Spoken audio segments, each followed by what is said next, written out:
السلام علیکم، میں سفیان بٹی۔ ناظرین، سیفر کیس کا حشر بھی توشہ خانہ کیس جیسا عمران خان صاحب کی ایک چال نے پورے کا پورا سینیریو بدل دیا، پوری کی پوری کہانی بدل کے رکھ دی ہے کہ اب بہت جلد آپ کو وہ دیکھنے کو ملے گا کہ یہ جو سیفر کا کیس ہے نا، یہ ہوا میں اڑ جائے گا۔ جو اس کے اندر کچھ ہے، جو اس کی حقیقت عمران خان صاحب نے کھول کے رکھ دی ہے، اور جس طرف اس کیس کا رخ موڑ دیا ہے، اب اس سے آگے اس کیس کا چلنا ممکن ہی نہیں، پوسیبل ہی نہیں۔ اس کے بعد جناب عمران خان صاحب نے ایک جو پریڈکشن کی، اتنی جلدی سچ ثابت ہو جائے کہ سوچا نہ تھا۔ ابھی ایک طرف عمران خان صاحب پریڈکشن کر رہے ہیں یا ایک بات کہہ رہے ہیں، اور کچھ دیر کے بعد وہ بات سچ ثابت ہوتی ہوئی نظر آ رہی ہے۔ الیکشن ڈیلے کے بارے میں جو عمران خان صاحب نے کہا تھا کہ یہ الیکشن سے بھاگ جائیں گے، تو الیکشن سے بھاگنے کی جناب تیاریاں شروع کر دی گئی ہیں۔ الیکشن کمیشن کی جانب سے جو اب بیانات آ رہے ہیں، جو اس کی ڈیمانڈز ہیں، جو کہ پوری ہی نہیں ہو سکتی، تو پھر الیکشن کیسے ہوگا؟ یہ ساری کہانی کیا ہے، یہ کیا ماجرا ہے، کس طریقے سے الیکشن سے بھاگ رہے ہیں، کس طریقے سے اپنا اقتدار بچا رہے ہیں بادشاہت قائم رکھنے کے لیے، تو یہ بھی کہانی آپ کے سامنے رکھوں۔ اس کے بعد عمران خان صاحب کے اوپر اب تک کا سب سے غلیظ حملہ، سب سے گندا حملہ، جو کہ ناقابل بیان ہے، عدالت کے اندر کھڑے ہو کر اتنی غلیظ گفتگو، وہ بھی عمران خان صاحب اور اس کی اہلیہ کے بارے میں، کہ ایک مہذب معاشرے میں اس چیز کو تصور بھی نہیں کیا جا سکتا کہ کوئی بندہ اس حد تک بھی گر سکتا ہے۔ سب سے پہلے جناب آ جائیں سیفر کیس کا، جو عمران خان صاحب نے لاسٹ جو اس کی کیس کی سماعت ہوئی تھی جیل کے اندر، جج صاحب وہ سارا اپنا بوریا بستر اٹھا کے لے گئے تھے، ساتھ میں صحافی بھی گئے، تو وہاں سے جو عمران خان صاحب نے اس کیس کی جو ڈائریکشن بدلی نا، اس نے دو لوگوں کو طلب کیا۔ ایک x army chief general Bajwa صاحب، انہوں نے بولا بطور گواہ اس بندے کو میں یہاں پر بلانا چاہتا ہوں۔ اور دوسرا ڈونلڈ لو، امریکہ کا، جو کہ جس کے امریکن گورنمنٹ کے ساتھ بھی بہت نزدیک ہے، وہاں کا منسٹر، تو وہ تو نہیں آ سکتا، لیکن اس کی بنیاد پر، مطلب اس کے نام پر یہاں سے جو امبیسڈر ہے نا، امریکن امبیسڈر، اس کو بلایا جائے۔ یہ خواہش کا اظہار کیا تھا عمران خان صاحب نے، تاکہ ساری کہانی کھل جائے۔ اب اس کے بعد اب جو وہاں سے جوابات آ رہے ہیں، اب جو کہانی نے رخ اختیار کیا ہے، ایک اور ڈائریکشن اختیار کی ہے، اس سے تو صاف یہ نظر آ رہا ہے کہ اب یہ کیس اس سے آگے نہیں چل پائے گا۔ اس کیس کا آپ کو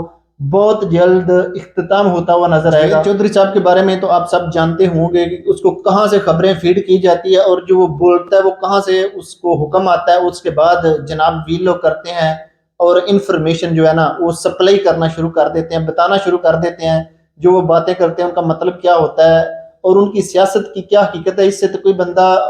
نا واقف نہیں ہے، سب جانتے ہیں۔ جوید چودھری صاحب فرماتے ہیں کہ جو ایکس آرمی چیف ہے نا، کیونکہ جو عمران خان صاحب نے ایکس آرمی چیف کو بطور گواہ عدالت کے اندر طلب کرنے کی درخواست کی ہے عدالت سے کہ اس بندے کو بطور گواہ عدالت کے اندر بلایا جائے، تو جوید چودھری صاحب کہتے ہیں کہ موجودہ جو فوج ہے، افواج پاکستان کے اندر جو لوگ ہیں نا، جو پچھلا اس کا مراسم ہے، جو اس کے نیچے لوگ کام کر رہے تھے، تو وہ ایسا ہرگز نہیں ہونے دیں گے کہ ایکس آرمی چیف اب عدالت میں جائے، عدالت میں جا کر اس کو پیش ہونا پڑے، تو ایسا نہیں ہوتا۔ مطلب پاکستان کے پرائم منسٹر کو ایک مجرم بنا کر کٹہرے میں کھڑا کر دیا جاتا ہے، لیکن ایکس آرمی چیف بطور گواہ عدالت کے اندر جانا پسند نہیں کرتے، بقول جوید چودھری صاحب کے بھی لوگ میں یہ اس نے انکشافات کیا ہے کہ جو افواج پاکستان کے ایکس آرمی چیف ہے نا، وہ بھی وہاں پر نہیں جا سکتے، ایسا ممکن ہی نہیں۔ تو کس طریقے سے وہ بندہ مطلب ایسی باتیں کرتا ہے کہ ایک پرائم منسٹر آف پاکستان جو ہے، اس کی حکومت کرے گی، اس کو مجرم بنا کر کٹہرے میں کھڑا کر دیا گیا، لیکن بطور گواہ ایکس آرمی چیف وہاں پر نہیں جا سکتے، اس بات کی اجازت ہی نہیں ہے۔ اس کے بعد انہوں نے کہا جی، جو عمران خان صاحب نے دوسری خواہش کا اظہار کیا ہے کہ ڈونلڈ لو کے بنیاد پر جو اس کا یہاں پر امبیسڈر ہے نا، اس کو طلب کیا جائے اور پوچھا جائے کہ کیوں حکومت گرائی گئی عمران خان صاحب کی، جو اس کے خلاف سازش گھڑی گئی۔ انہوں نے بولا یہ ممکن ہی نہیں، دنیا کی بھی کوئی عدالت ہو تو امریکن امبیسڈر کو عدالت میں نہیں بلایا جا سکتا۔ جوید چودھری کی ان باتوں کا کیا مطلب ہے، اس کو کہاں سے یہ باتیں فیڈ ہوئی ہیں، یہ مجھے بتانے کی ضرورت نہیں۔ وہ جو بولتا ہے اس کی اپنی وہ بات نہیں ہوتی، اس کو کہیں اور سے فیڈ کی جاتی ہے۔ اس کے بعد جوید چودھری صاحب یہاں پر آ کر رولا ڈال دیتے ہیں، اپنی جو ان کی کریڈیبلٹی ہے، وہ کون سے پتہ نہیں تیل بیچتے ہیں، اتنی سی صحافت ہے اس بندے کی، مطلب ایک ایڈورٹائزر ہے، مشہوریاں دیتا ہے، یہ تیل کی ہو گئی، یا اب وہ کون سے تیل بیچتے ہیں میں تو وہ بھی نہیں یہاں پر بتانا مناسب سمجھتا۔ اس کے بعد جناب اعلیٰ آ جائیں، اب جو عمران خان صاحب کی کردار کشی کی گئی ہے، آخری حد تک سسٹم گر چکا ہے، ننگا ہو چکا ہے، بالکل ایکسپوز ہو گیا ہے، اس کے باوجود بھی حرکتوں سے باز نہیں آ رہا۔ خاور مانکا کے جو ملازم کو لایا گیا اس کو ایک سکرپٹ دیا گیا کہ جناب آپ نے وہاں جا کر طوطے کی طرح یہ رٹا جو ہے نا یہ رٹا لگا کے لے جاؤ، وہاں پر آپ نے جا کر بول دینا ہے۔ تو خاور مانکا کا جو ملازم ہے نا اس قدر غلیظ گفتگو کی اس نے عدالت کے اندر کہ جج صاحب بھی شرما گئے کہ یہ بندہ بول کیا رہا ہے۔ مطلب میں آپ کو صرف اتنا بتا سکتا ہوں کہ اس بندے نے جو وہاں پر کہا، ایسا سمجھ لیں کسی گندی مووی کی وہاں پر وہ سٹوری سنا رہا تھا کہ گندی مووی کیسے پرفارم کی جاتی ہے۔ اس سے زیادہ نہ میں کچھ بتا سکتا ہوں، نہ اس کے اوپر اتنا الاؤ ہے کہ کھل کر میں بتا سکوں۔ اس حد تک غلاظت، اس حد تک گندگی اس سسٹم کے اندر آ چکی ہے کہ اپنا اقتدار بچانے کے لیے کسی کی بیٹی پر، کسی کی بیوی پر، کسی کی عزت پر اس حد تک لوگ گند اچھالنے پر اترے ہیں، صرف اپنی بادشاہت ختم ہوتی ہوئی نظر آ رہی ہے۔ مسئلہ یہ ہے کہ یہ یوتھیے جو ہے نا یہ کسی صورت کسی کہانی کو کسی سائڈ پہ نہیں لگنے دیتے، وہ اتنے لاکھوں کروڑوں روپے خرچ کر کے ایک من گڑت اور جھوٹا بیانیہ بناتے ہیں، اور یہ یوتھیے 5 منٹ لگاتے ہیں، پوسٹ مارٹم کر کے اس کو پھینک دیتے ہیں، پوری کہانی کو کھول کے رکھ دیتے ہیں کہ جناب یہ پڑھی ہے اور یہ اس کی حقیقت ہے۔ اب اس ملازم کو جس گاڑی کے اندر لے گیا، کروڑوں روپے کی وہ گاڑی ہے،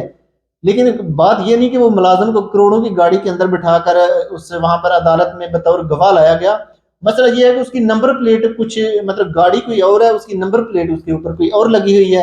تو یہ بھی اب یوتھی آپ کو پتا ہے جس طریقے سے جو سوشل میڈیا ایکٹیوسٹ ہے کس طریقے سے کام کرتے ہیں، ادھر کروڑوں روپے لگا کر ایک جھوٹا بیانیہ گڑا جاتا ہے اور یہ 5 منٹ میں اس کو دریڑ دروڑ کے ادھر پھینک دیتے ہیں، مطلب کوئی بات ہے کرنے والی۔ تو یہ اس کے ساتھ ہوا ہے، اس کی کہانی بھی کھول کے رکھ دی ہے، وہ بھی جو غلاظت بکی گئی ہے وہ بھی کسی کام نہیں ہے۔ اس کے بعد جناب اب الیکشن کمیشن نے جو الیکشن سے بھاگنے کے لیے ایک منصوبے پہ کام شروع کر دی ہے،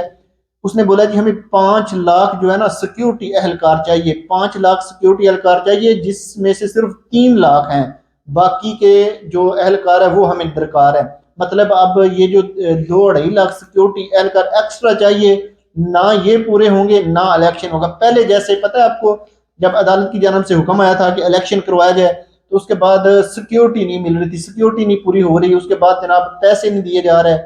اب جو نگران حکومت ہے وہ بھی پیسے نہیں ٹرانسفر کر رہی، وہ کہہ رہی ہے ابھی دیتے ہیں، جس کام کے لیے ان کو لایا گیا ہے وہ نہیں کر رہے، باقی دنیا بھر کے کام کر رہے ہیں، پروجیکٹ شروع کر رہے ہیں، جیسے ابا جی کی یہ ساری دولت وہ اپنی مرضی سے اس کو خرچ کر رہے ہیں، لیکن جس کام کے لیے انہوں نے ان کو لایا گیا ہے تو اس طرف ان کا دھیان نہیں، وہاں سے بھی پیسے نہیں ٹرانسفر کیے جا رہے۔ مطلب یہ کہ الیکشن ڈیلے ہو جائے گا۔ عمران خان صاحب نے یہ پریڈکشن ابھی ریسنٹلی کی لاسٹ سماعت کے اندر، اور دیکھیں وہ سچ ثابت ہونا شروع ہوگی۔ اس کا نام جس نے مرشد رکھا ہے نا بڑا سوچ سمجھ کے رکھا ہے، آج تک جتنی بھی پریڈکشن کی ہے ایک ایک سچ ثابت ہوئی ہے، اور آج بھی دیکھ لیجیے ابھی ریسنٹلی اس نے یہ بیان دیا اور وہ بات بھی سچ ثابت ہو گئی۔